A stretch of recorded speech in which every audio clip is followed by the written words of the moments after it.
In just the last few days, there was a terror attack in the heart of Tel Aviv, a massacre in Orlando.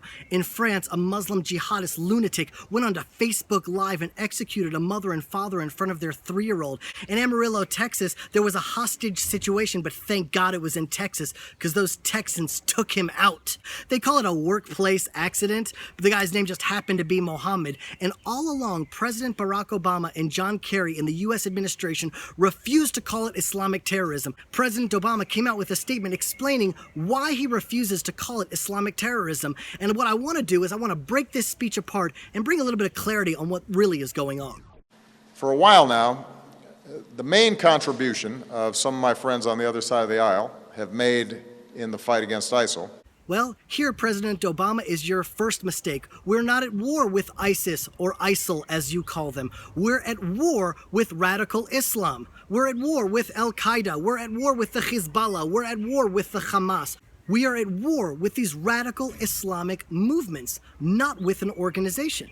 For not using the phrase radical Islam. That's the key, they tell us.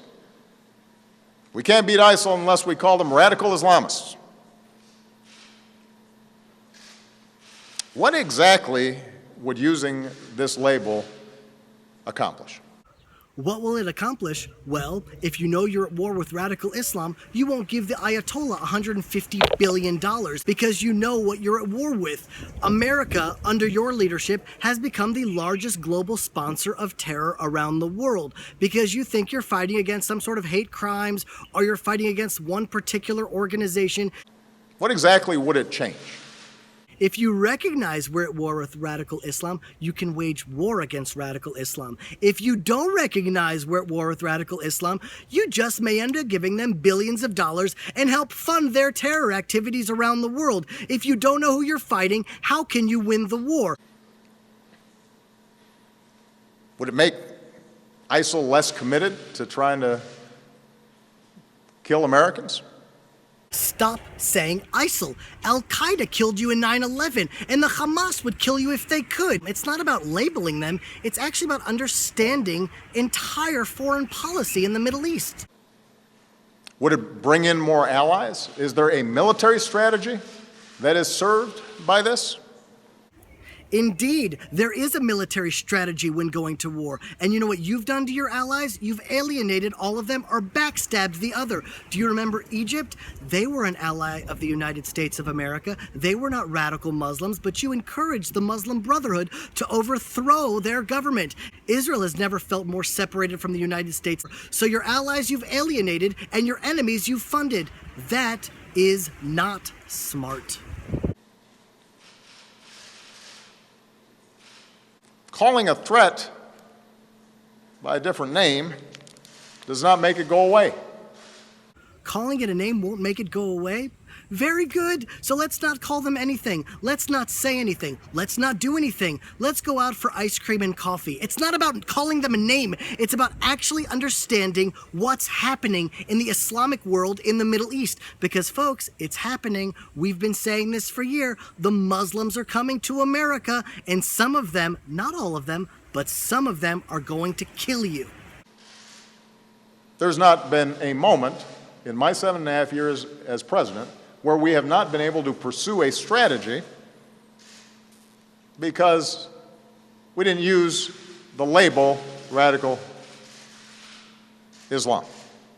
It is so brilliant how you're trying to minimize this into a label or not a label. Yes, there hasn't been a moment you haven't pursued a strategy, but all of your strategies have been counterproductive, in fact, dangerous. You've given the Ayatollah in Iran billions of dollars and paved a way for them to achieve a nuclear bomb. Do you know what happened if that killer in Orlando would have had a nuclear bomb? He wouldn't have just killed 50 people in Orlando. He would have detonated it in Manhattan and in Los Angeles and killed millions of people if only he could.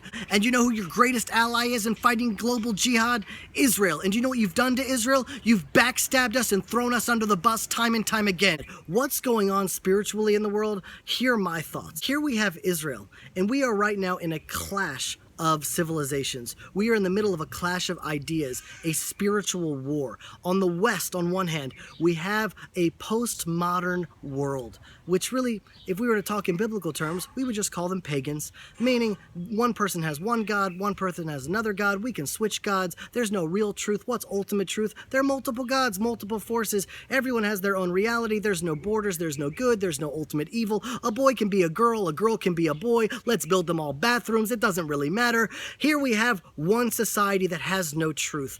On the other side, in the East, what do we have? We have people from the jihadist movement that are declaring they have ultimate truth. And in their ultimate truth, they're going to kill the infidel. They're going to kill the homosexual. They're going to stone the adulterers. And then you know what happens? The people in the West say, you see what happens when you have ultimate truth? You end up with people like jihadist John that are chopping off people's heads. And here they are coming now claiming ultimate truth, but really worshiping ultimate evil, worshiping death, worshiping child sacrifice. Yes, today it's not to Molech in fire, it's to Allah with a suicide strap. One way or the other, they're worshiping evil. And in the West, they worship nothing. And so here we have Israel stuck in between them all. And what is our message? We believe there is an ultimate truth. There's an ultimate reality. Within the fabric of creation itself, the Creator, who is the creation, who is one with the creation, said there is a way the world was meant to function, a perfect life, which is based on justice and compassion, righteousness and goodness. And we are here to bring that light to the world, to those they say there is no truth, and to those that have the wrong truth. And then what are they going to say now that the Orlando attack was because of the 1967 borders and the occupation of the West Bank? Is that what happened to that family in France because of the occupation of the West Bank? No, folks, we're in a spiritual war, and they're coming after the Jew, and they're coming after the Christian, and you know what, Berkeley? They're coming after you too. They're coming after all of us. And you know what the Jews in Israel are waiting for?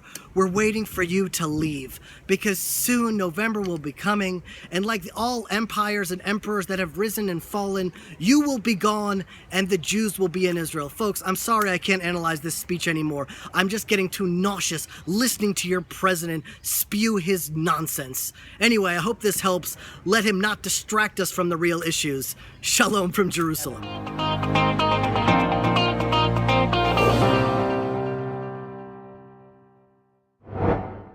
Hey folks, I just finished filming that video. If you like that video, then check out our podcast on www.thelandofisrael.com, and don't forget to subscribe to our YouTube channel. All right, see ya. Shalom.